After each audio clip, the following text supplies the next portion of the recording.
I would like to convene the December 2023 Bridges and Tunnels Committee meeting. Ms. Pescone, are there any public speakers? Good morning. We have one member of the public registered to speak today. As a reminder, we ask that all public speakers adhere to the MTA's rules of conduct and decorum. I would also like to remind our public speakers that in the interest of time and fairness to all speakers, we limit everyone to 2 minutes. Please be aware of the clock in the front of the room and the warning light you will see reminding you that you have 30 seconds left to conclude your remarks. The first speaker will be Murray Bowden. Good morning, everyone. It's a pleasure to be here. You're right. There is nothing that works like face-to-face meetings. And I'm here because I want to see you all face-to-face. Kathy, I'd like you to arrange for me to meet with your team in person in January. I know you're very busy right now, to discuss some of the issues that will, I hope, make it easier for people and safer for drivers. And I wish you all as enjoyable a holiday. We had a family gathering yesterday. It is quite diverse. It was excellent. Everybody had a good time. And I wish you all a very positive new year. Thank you. Thank you. Madam Chair, that concludes the public comment. Thank you, Rose. We do not have a quorum today, so we're going to hold the approval of the minutes for the board meeting. President Sheridan, are there any changes to the work plan? Good morning, Chair Barbas. Annually in the December meeting, the B&T committee work plan for the following year is proposed, and then any changes are approved in the January meeting. B&T's proposed 2024 work plan starts on page 8 of the committee book and has been updated with the following changes to the committee's agenda. The November 2023 financial report is included in this month's committee materials. Reporting of the final review of 2023 year-end operating results will occur in May 2024, consistent with the reporting of all other agencies. The third quarter 2023 diversity report is included in this month's committee materials. I've been advised that there will be an MTA-wide diversity report provided at the Diversity Committee. I'd also like to point out that the cover of the committee book has an incorrect listing of the committee members, and that will be corrected. While I know we're not approving minutes, I noticed something in the minutes related to congestion pricing, which says the $15 fee will be for entering or remaining, and I didn't think it was remaining. If you're in the district and you didn't enter the district, you're not getting charged? Allison? Yeah, the recommendation from the TMRB was just for entry. Yeah, So but that will here be- it says or remaining We'll in the take care. minutes. We'll get that corrected. Thank Thanks. you, Albert. Sure. Before we go into our committee meeting, I'd like to talk a little bit about the weather, which occurred overnight. Last night at 10 p.m., we had a soft ban on all empty tractor trailers and tandem trucks until 2 p.m. today. We closed pedestrian walkways at the Cross Bay and Marine Parkway bridges. At 4:15 a.m., we fully closed the Verrazano Narrows Bridge. We had peak gusts of 83.4 miles an hour and sustained winds of 68.5 miles per hour. And then about an hour later at 5:15, we reopened the VN with restrictions. All other bridges at some point overnight were at phase 3 wind restrictions, which occurs at 45 to 50 mile an hour sustained winds. At the Throgs Neck Bridge, we had off-property closures due to localized flooding, which required us to close ramps, but those have since reopened. And we had no issues at the 2 tunnels. We expect weather will continue throughout the morning. We may actually have another wave of rain and wind, not as extreme as we saw overnight, and then it will be tapering off throughout the day. Customers should allow for additional travel time and check the MTA website for updates. And I want to thank the staff who worked tirelessly overnight, reacting to all of the conditions that occurred. So going into the committee, I'd like to acknowledge our colleagues from the New York City Fire Department Center for Terrorism and Disaster Preparedness, who joined with the B&T team to conduct a tabletop exercise last month on Randall's Island. My thanks to FDNY Lieutenant Craig Roeder for leading this dynamic problem-solving drill, about which you'll hear more from our department heads. Scenario exercises like this one reinforce existing relationships among agencies and are critical to ensuring not only safety and security, but also continuity of business operations in the event of an emergency. I'm also pleased to report B&T welcomed a new class of Level 1 maintainers at the end of November. These 25 individuals have commenced a multidisciplined training regimen that includes safety, protocols in roadway and electrical work, commercial vehicle driving, welding, forklift operation, incident command structure, and administrative duties. I thank our Human Resources Consolidated Partners and the B&T Training Department for their work bringing these much-needed new employees on board. B&T employees joined in the spirit of the season by mobilizing for concurrent charity efforts for this December, for the annual Coat Drive and the TBTA Emerald Society Toy Drive. My thanks to all who made the time for managing the coordination and achieving successful showings on both counts. As 2023 draws to a close, I would like to thank all of our employees for their hard work and dedication across operations, maintenance, security, and safety and health. I also commend our Intelligent Transportation Systems and Tolling team, which includes the Central Business District Tolling Program Unit, for the tireless work they've been doing all year. Additionally, I'd like to extend our gratitude to our MTA business partners, chiefly Construction and Development, Human Resources, Labor Relations, Law, Procurement, Finance, and other key departments within headquarters. We work closely with them every day and appreciate their support of our mission. I would also like to thank Chair Mack, who is with us via Zoom today, and all of the committee members for your ongoing support. I'll now turn it over to Chief Operating Officer Allison De Sereno. Thank you, Kathy. Since coming to B&T 7 years ago at the height of the agency's accelerated conversion to open road tolling, Vice President and Chief Safety Officer Eric Osnes has made a consistently positive mark in all aspects of the job. A safety professional with more than 25 years of unique experience in health, security, environmental, and industrial hygiene roles. In his previous MTA job as a member of Capital Construction's safety management team, Eric was involved in such major projects as East Side Access, 2nd Avenue Subway, and the Fulton Transit Center, just to name a few.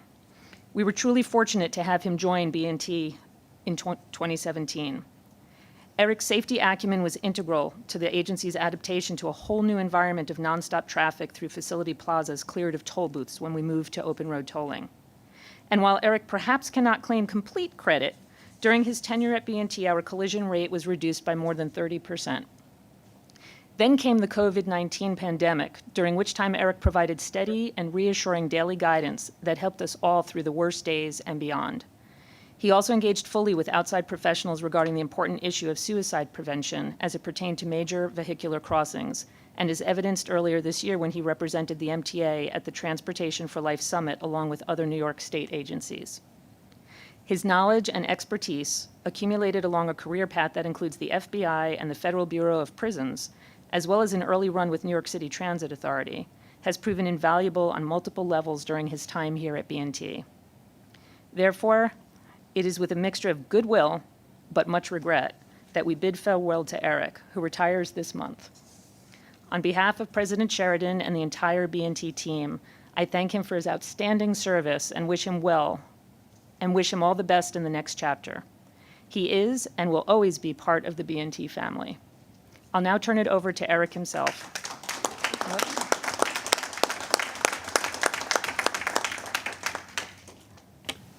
Wow, thank you for that, Allison. It always sounds more impressive when somebody else is telling your story. It really has been a privilege and an honor to represent this discipline as well as bridges and tunnels over the years. It is the culmination of experiences here at the MTA working for construction and development, as well as the challenges we've had here at bridges and tunnels. It's truly made me a better professional. So I want to thank the leadership within this organization, the MTA, for giving me this opportunity. It's truly shaped me as an individual. So, thank you. Eric, good Thank luck. you, Eric. And the beat goes on. Okay, Allison, thank you again. In a collaborative effort, Safety and Health alongside operations partnered with the FDNY's Center for Terrorism and Disaster Preparedness exercise design team to craft a tabletop exercise centered on a Bronx-Whitestone Bridge incident involving a fuel tanker that disables toll collection systems. The scenario promoted objectives to assess responses from B&T's operations, toll system technical specialists, C&D engineers, and the FDNY. The scenario familiarized FDNY leadership with the Whitestone Bridge's critical systems, emphasizing the functional importance of toll collection equipment and roadway interfaces. This understanding facilitated a response within the scenario requiring coordination efforts under the incident command structure. Interactions with B&T operational leadership working in unison with FDNY command staff were evaluated by observers during the exercise. Adequacy of procedures pertaining to road closures and the evacuation of personnel were also evaluated, representing B&T's relative preparedness during a full-scale event. In tandem to the deployment of the respective tactics, communication to the public and executive leadership were deemed critical. Once in the recovery phase, the scenario led to evaluations by our engineering partners to ascertain structural integrity, while toll collection technical experts explored alternate means to reinstate the ability to collect tolls. Feedback as part of after-action discussions, in addition to a written report to be provided by the FDNY's exercise design team, allows B&T to continuously improve and challenge internal processes.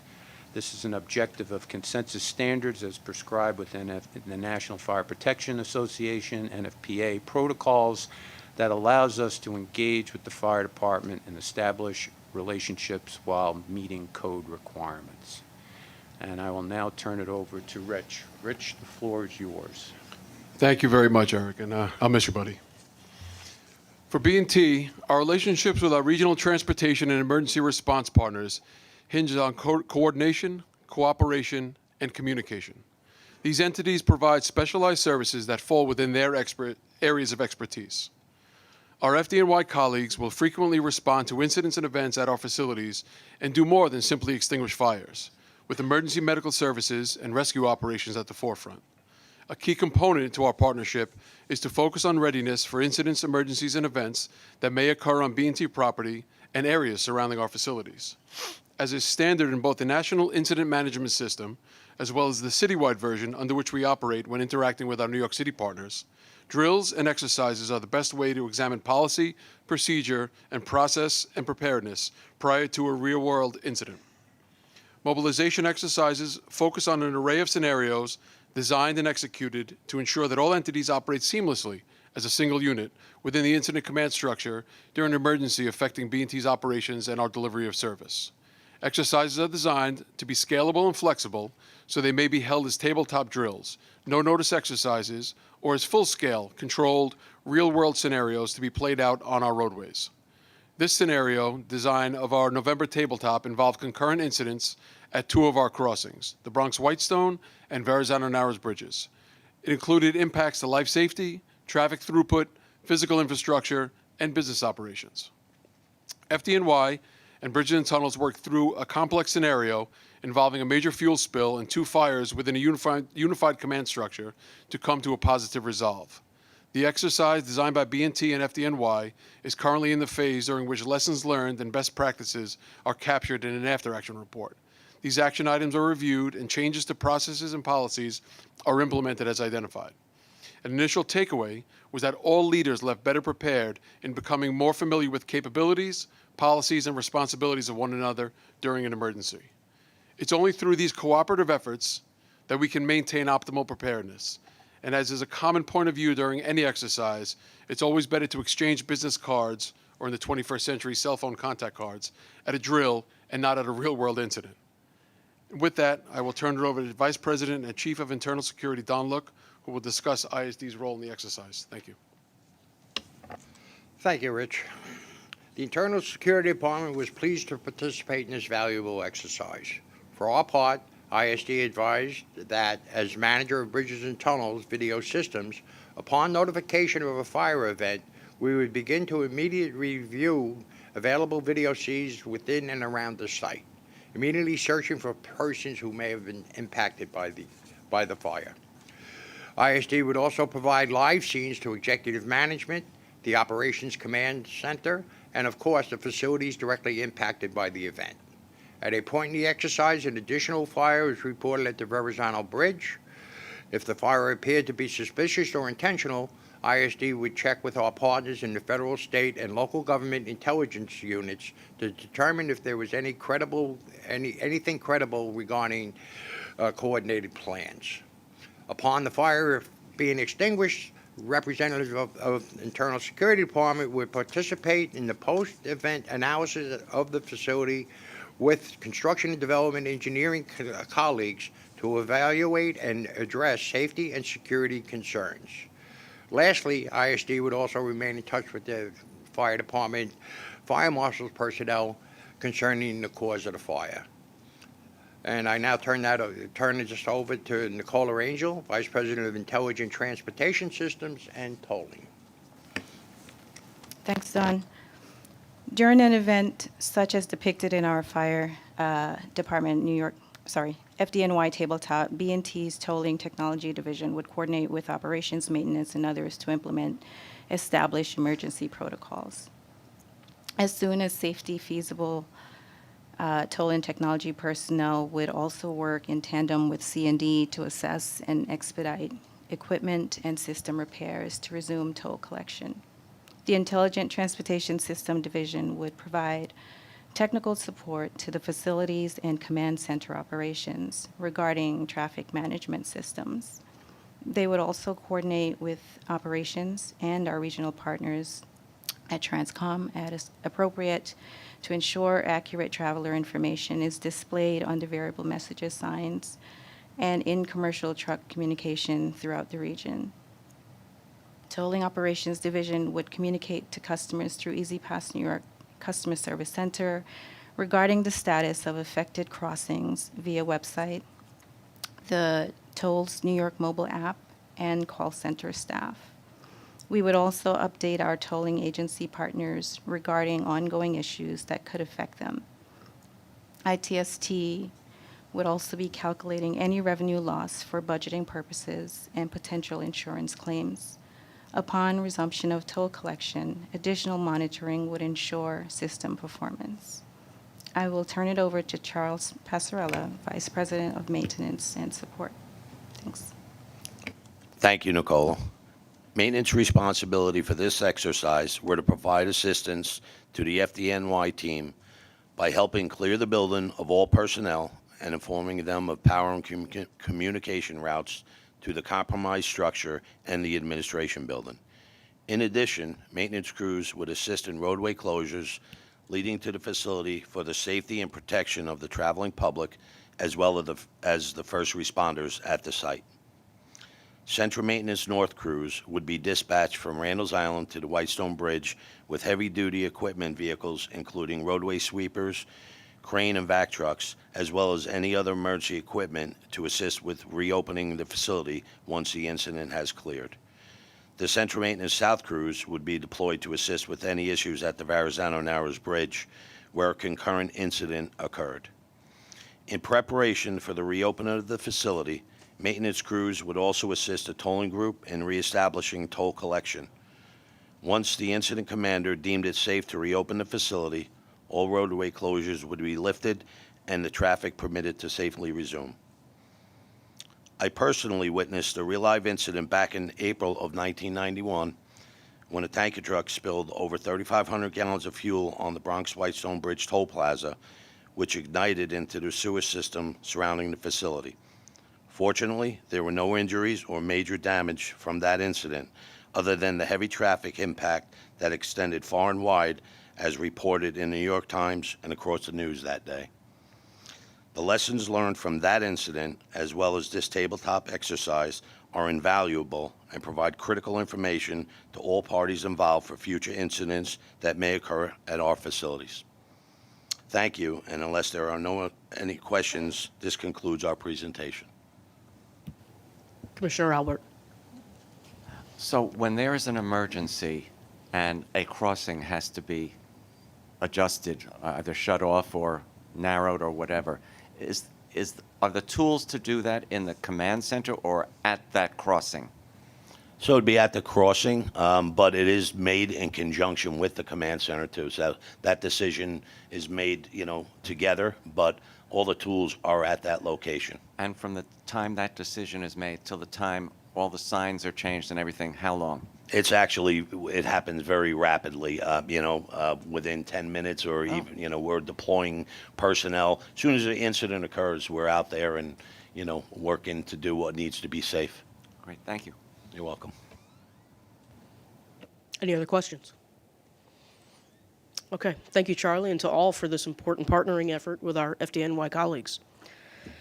Continuing with our 90th anniversary celebrations, the many commuters and visitors who pass through or spend time in Grand Central Terminal will be treated to a display of B&T Special Archive historic images.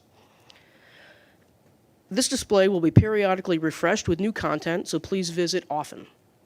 This is around the corner from the Transit Museum's location. And I want to thank our Metro North colleagues for helping to facilitate this installation.